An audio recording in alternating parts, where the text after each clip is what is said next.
Ganito buhay ng isang OFW. Gigising sa umaga para maghanda para pumasok sa trabaho.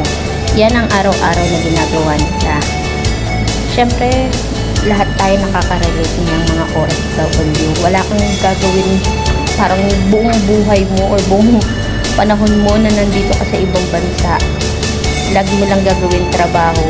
Trabaho, trabaho, trabaho. Para sa ekonomiya nga, sabi nga nila. Pero, ganyan talaga ang life. Kailangan mong pagdaanan yan. Ganyan talaga ang buhay OFW. Lagi ka lang magtatrabaho. Trabaho, bahay. Siyempre, may konting gala rin naman. Siyempre, kahit pa paano enjoy mo yung buhay mo.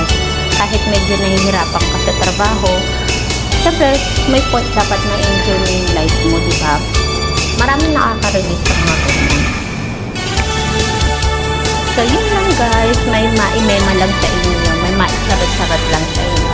Basta ingat kayo palagi. Bye!